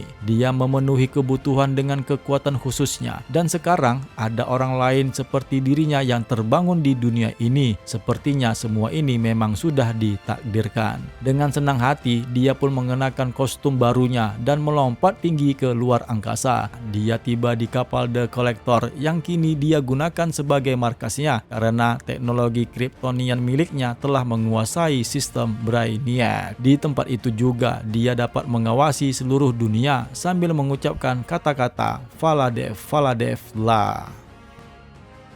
Di Pulau Dinosaurus, sekelompok pemburu bersama seorang kurcaci misterius yang terungkap dia adalah Vine the Kicks. Ya, susah kali pun menyebut namanya ini. Ya, dia ini mencoba meyakinkan seorang pemburu yang bersamanya, yaitu Maxim Zarov. Dia menjelaskan bahwa di antara semua perburuannya masih ada satu hal yang belum dibunuhnya, yaitu manusia anti peluru, Bulletproof Man. Sambil menembakkan kepala Tyrannosaurus yang datang ke arah mereka, Maxim Zarov membalas komentarnya si pria bertubuh kerdil itu bahwa tidak ada yang namanya anti peluru. Dan perlu diperjelas nih, ternyata si pria kerdil ini ternyata dialah yang selama ini bersama Mr. Glenn Morgan.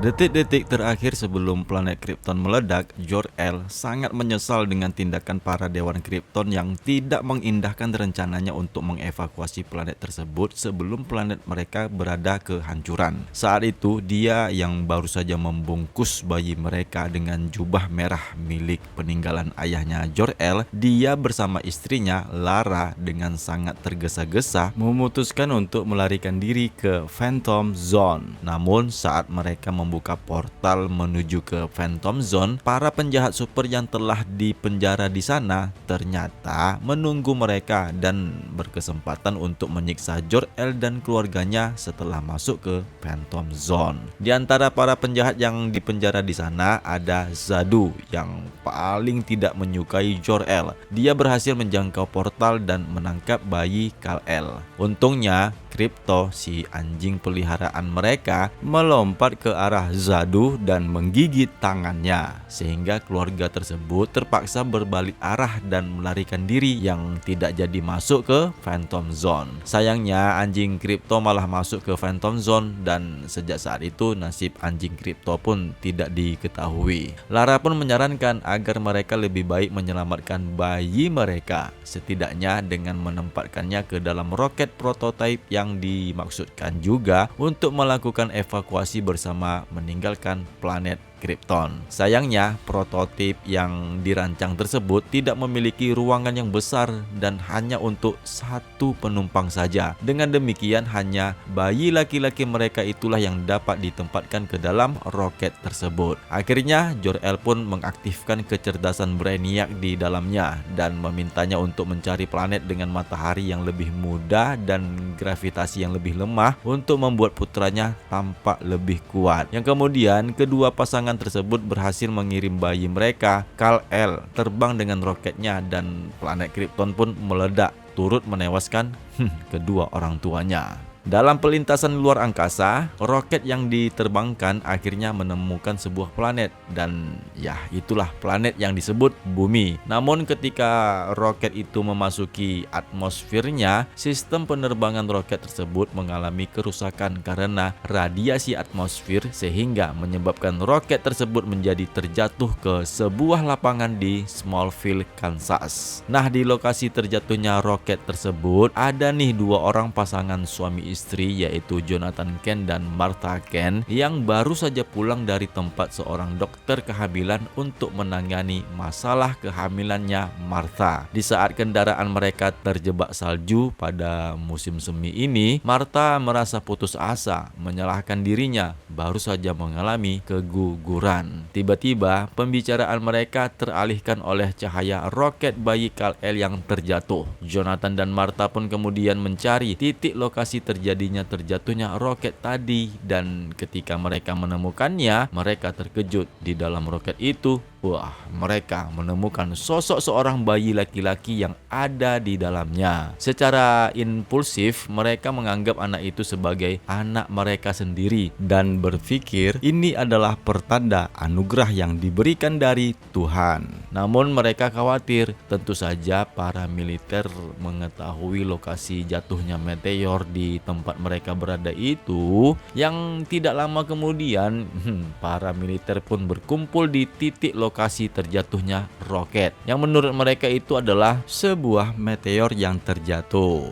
Para militer pun mencari tahu komet apa nih yang terjatuh di sana dan menemukan sebuah roket yang tanpa penghuninya. Yang akhirnya Jonathan pun membuat rencana untuk membuat skenario agar mengalihkan perhatian para militer. Setelah mereka mengamankan bayi Kal-El, Martha pun bersembunyi sedangkan Jonathan kembali melewati area pasukan militer yang menemukan lokasi meteor yang terjatuh.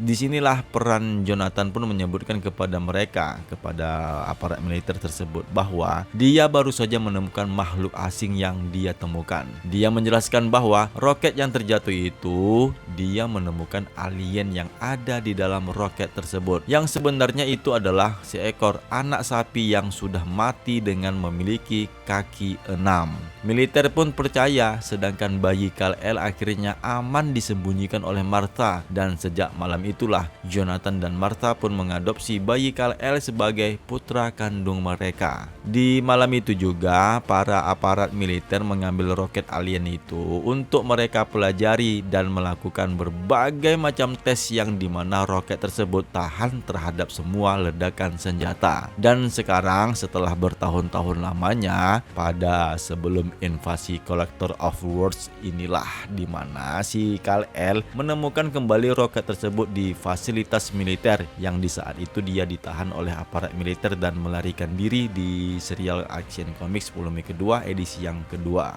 Nah, di mana sistem yang ada pada roket itu memberitahunya untuk melindungi dirinya sendiri dan berjanji untuk kembali mengambilnya. Kemudian pada arc cerita inilah dengan munculnya sang kolektor dunia The Collector Worlds, yang merupakan munculnya zaman pahlawan super. Nah, di saat kalahnya The Collector Worlds tersebutlah di mana ada sekelompok penjahat yang tidak menyukai Superman dengan julukan Anti-Superman Army yang baru saja melakukan perjalanan kembali ke masa sekarang, di mana pada saat itu Fortress of Solitude-nya Superman yang saat ini bertempat di bekas kapal Brainiac Schoolship yang baru saja ditaklukkan Superman tidak dapat bertahan dari penjelajah waktu tersebut. Nah, dengan bantuannya Sadu, penjahat Krypton yang dipenjara di dalam Phantom Zone sebelumnya, mereka menerobos masuk ke Sunstone di sekitar roket Kal-El dan mencuri mesin Kryptonite-nya. Namun mereka menyadari ternyata misi mereka ketahuan dan sekarang mereka sedang dikejar. Mereka pun sempat melarikan diri ke tempat persembunyian yang ditolong oleh sosok misterius yang tidak diketahui. Atas kejadian tersebut, Superman dan 3 orang dari Legion of Superheroes yaitu Cosmic Man,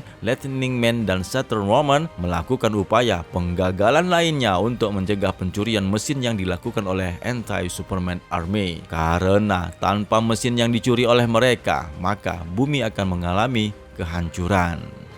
Kemudian di cerita yang kedua menampilkan bagaimana kilas balik di masa lalu Martha Clark dan Jonathan Kent menikah. Ya, mereka ingin memulai keluarga bersama dan mengelola pertanian mereka. Namun setelah 2 tahun menjalani pernikahan, mereka mengalami permasalahan tentang keturunan. Di antara mereka ada yang mengalami masalah kesuburan. Hal ini diketahui Martha. Dia mengalami beberapa tes kehamilan negatif untuk untuk membuktikannya. Mereka berdua kemudian memutuskan untuk menemui seorang dokter kehamilan, yaitu Dr. Hausler. Dr. Hausler pun dengan sedih mengungkapkan bahwa dengan motilitas Jonathan yang rendah dan Martha yang menderita endometriosis, kemungkinan mereka akan mendapatkan kehamilan Martha sangat rendah. Dia pun menyarankan mereka bahwa biaya fertilasi in vitro sangat tinggi dan karena itu mereka harus mencoba terapi hormon terlebih dahulu. Namun setelah setahun menjalani perawatan hormon, pasangan itu menjadi frustasi dan mengunjungi pendeta mereka. Pendeta itu pun mengingatkan mereka tentang kitab Samuel yang menceritakan tentang kelahiran Nabi Samuel dari Hannah yang berjuang melawan kemandulan. Sementara itu Sarah yang berusia 90 tahun ketika dia dan Abraham mengandung Ishak. Pendeta itu pun menjelaskan bahwa dengan orang-orang sehebat keluarga Ken, rencana Tuhan pasti berarti bahwa meskipun mereka tidak seberuntung saat ini, sesuatu yang luar biasa telah disiapkan untuk mereka. Meskipun keluarga Ken menabung selama bertahun-tahun untuk membiayai fertilasi in vitro, hasil akhirnya adalah keguguran sehingga mereka akhirnya memutuskan untuk mencari tahu tentang adopsi. Akan tetapi, biaya kemungkinan akan melebihi biaya yang dikeluarkan untuk fertilasi in vitro yang gagal. Meskipun mahal, keluarga Ken pun memutuskan untuk menabung lagi. Nah, di saat inilah ketika mereka dalam perjalanan pulang, Jonathan mengusulkan agar mereka menggadaikan tanah pertanian keluarganya. Ya, meskipun berisiko, meskipun Martha khawatir dengan ide tersebut, dia pun akhirnya senang bahwa suaminya akan menyerahkan warisannya demi impiannya untuk memiliki seorang anak. Tapi nih, beberapa saat kemudian, truk mereka itu terjebak di dalam tumpukan salju dan di saat itu juga roket Krypton menabrak ladang di dekat mereka. Seorang pria kerdil yang sewaktu itu mengatur sabotase kereta api antara Lex Luthor dengan Glenn Morgan yang ada di edisi pertama, sekarang berada di sebuah tempat yang dirahasiakan. Dia mengumpulkan tentara anti-Superman, yaitu Anti-Superman Army. Mereka itu adalah Zadu the Phantom King, Nimrod the Hunter, Metalex, Eric Draken, Sisterhood of Abiding Head, Suzy Stamkins, 3 orang Kryptonite Man, yaitu Kryptonite Man Blue, Green, dan Red. Di mana si pria kerdil itu untuk melelang inti mesin Kryptonite yang dimintanya agar dapat mereka curi dari roket Krypton yang ada di Fortress of Solitude. Karena dengan bongkahan besar Kryptonite itu, mereka dapat memperoleh semua isotop radioaktif yang dimana dapat membunuh atau mengubah Superman dengan cara tertentu. Nah, sebagai imbalannya, orang kerdil itu memberikan masing-masing mereka serpihan Kryptonite. Dia juga meminta agar masing-masing mereka melakukan satu tugas untuk yang akhirnya anti-Superman Army pun menyetujui permintaan dari si manusia kerdil itu. Di sebuah satelit yang mengorbit di bumi, di sana ada Fortress of Solitude. Superman saat ini berada 5 tahun di masa depan dan mengungkapkan kebingungannya karena dia baru saja bertemu dengan anggota Legion of Superheroes yang kemudian membawanya kembali ke masa lalunya hingga saat ini untuk menghentikan peristiwa pencurian mesin Kryptonite. Oleh karena pencurian mesin yang entah dilakukan oleh siapa, Saturn Wormer dan Cosmic Man menjelaskan bahwa tanpa sumber daya Kryptonite tersebut, escape pod tempat Superman datang ke bumi akan mati, dan dengan kematian itu, kolektor AI akan menginfeksi kembali stasiun luar angkasa dan jaringan komputer bumi. Nah, mereka harus memperbaiki gelembung waktu time bubble mereka. Gelembung waktu merupakan alat perjalanan waktu yang digunakan oleh Legion of Superheroes. Dengan menggunakannya kemudian, mereka memulihkan kekuatan roket. Jika tidak, sejarah akan berubah menjadi lebih buruk. Di sini perlu diingatkan bahwasanya Legion of Superheroes adalah sekelompokan pahlawan yang ada di masa depan, yaitu tepatnya di abad 31. Hanya dengan menggunakan baterai alkalin khas yang ada di bumi, mereka berhasil mengaktifkan dan menjalankan time bubble. Namun tiba-tiba mereka diserang oleh seorang anggota dari Anti-Superman Army, yaitu Eric Draken. Dia merupakan seorang pria yang dapat berevolusi dan membuat materi genetiknya sesuka hati. Dengan bantuan satu Saturn Woman, Superman berhasil membuat Eric kembali ke bentuk humanoidnya, sehingga dia memperingatkan kepada mereka masa depan yang mengerikan dan lokasi Kryptonit yang dicuri. Telepati Saturn Woman pun menentukan bahwasannya tentara anti Superman bersembunyi di satu tempat yang tidak akan bisa dicari siapapun. Yang terungkap ternyata berada di dalam otak Superman. Pada suatu saat di masa lalunya, Nimrod the Hunter telah menggunakan senapan teleportasi untuk menembakkan peluru timah mikrokospis yang berisi ruang Tesseract ke dalam otak Superman. Jika dia ingin mengetahui lokasinya, maka Saturn Woman memerlukan akses untuk masuk ke memori Superman. Superman pun kemudian mengenang saat dia berusia 13 tahun. Pada saat itu, dia sedang membantu ayahnya, Jonathan Kent, menaklukkan seekor banteng liar bilik tetangganya. Jonathan pun mengagumi kekuatan anak laki-laki itu yang membuat si Clark memikirkan tentang warisan aliennya. Jonathan pun percaya bahwa roket itu adalah sekoci yang dimaksudkan untuk mengirim Clark ke suatu tempat di mana Clark dapat berbuat kebaikan. Clark pun setuju, bertanya-tanya apakah orang tuanya akan datang kembali untuknya. Ayah angkatnya pun tidak tahu harus menjawab apa, karena dia tahu orang tua kandungnya Clark tidak akan pernah kembali untuk putranya itu. Jonathan pun berkomentar bahwa tanpa sepengetahuan keluarganya, Clark lah yang menentukan sendiri apa arti Ashchild. Di malam harinya, Clark menyadari bahwa dia sedang diawasi oleh 3 orang asing. Ternyata mereka itu adalah Guard, Imra, dan Rocklah yang mengamati Clark belia itu, yang suatu saat nanti akan menjadi penyelamat mereka. Mereka pun memperkenalkan diri dan dengan cepat mereka menjadi akrab. Kembali ke masa sekarang,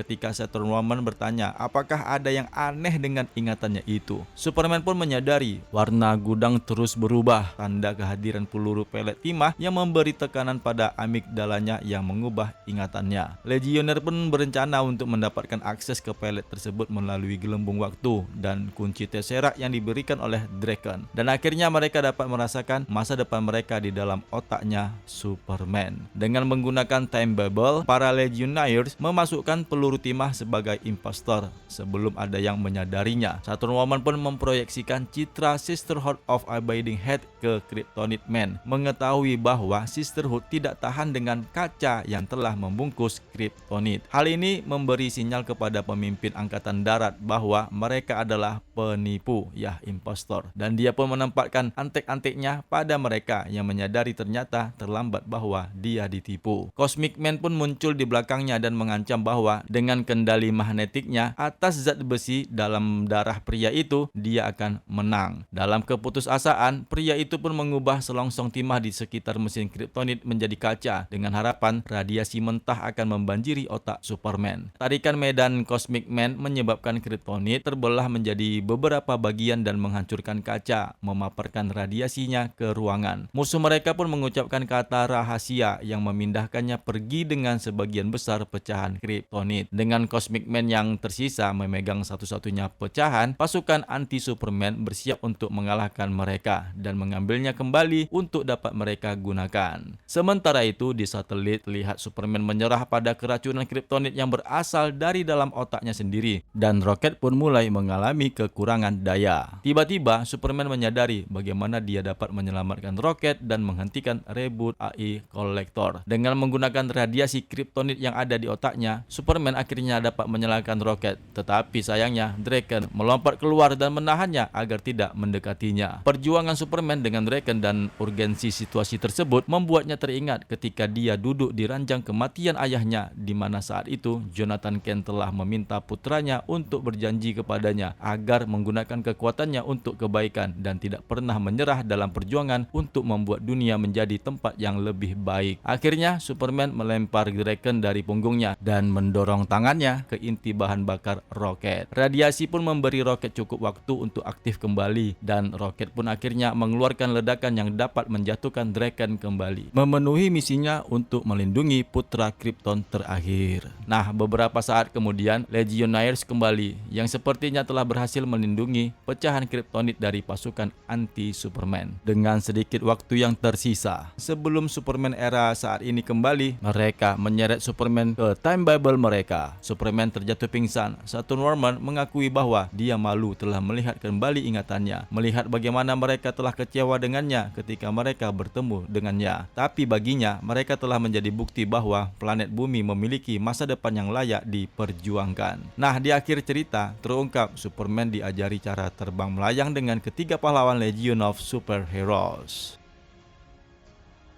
Selanjutnya, cerita kedua ini menampilkan bagaimana ceritanya si Superman awal karirnya itu sebelum dia merantau ke Metropolis. Nah, setelah kematian orang tuanya, Clark Kent menyerahkan tanah pertaniannya itu kepada tetangganya, yaitu Mr. Frey. Tanah pertanian milik keluarga Frey telah disita, dan Clark merasa bahwa itu adalah hal yang paling tidak dapat dia lakukan untuk membantu seorang teman, meskipun tempat itu menyimpan banyak kenangan. Orang tuanya tidak pernah malu dengan kemampuannya, dan meskipun dia harus merahasiakannya, orang tuanya mendorongnya untuk menggunakannya guna membela orang-orang yang tidak mampu membela diri mereka sendiri. Kemudian ketika dia memberitahu temannya, yaitu yang bernama Pat Ross, tentang niatnya untuk menjadi seorang wartawan, hal ini membuat si Pat Ross pun menjadi terkejut. Obsesi Clark terhadap astronomi tampaknya menunjukkan masa depan di bidang itu cocok untuknya. Di sisi lain, Pat Ross bercanda bahwa dia mungkin ingin menggunakan kekuatan supernya untuk secara diam-diam melawan ketidakadilan. Meskipun itu hanya candaan, tetapi gagasan ide itu mendapat simpati dari Clark sendiri. Teman wanitanya yang bernama Lana Lang merasa Clark punya terlalu banyak hal untuk ditawarkan jika hanya tinggal di Smallville. Namun yang penting baginya adalah kemanapun si Clark Kent pergi, jika dia kembali ke Smallville untuk berkunjung kembali, pulang kampung gitulah, dia akan selalu punya keluarga di tempat itu. Pada hari terakhir di rumah Kent, Lana dan Pat Ross, mereka bertiga ada di sana bersama Clark untuk membantunya mengantarnya ke stasiun kereta. Sementara teman-temannya mengemasi mobil, Clark menyempatkan diri untuk melihat semua foto keluarganya di dinding rumah. Akhirnya Clark menerima kenyataan bahwa dia berada di jalan yang tepat untuk melakukan apa yang selalu diharapkan orang tuanya, dan dia pun bergabung dengan teman-temannya yang ada di luar pedesaan Smallville, Kansas, dan dia pun bersiap untuk merantau ke kota Metropolis.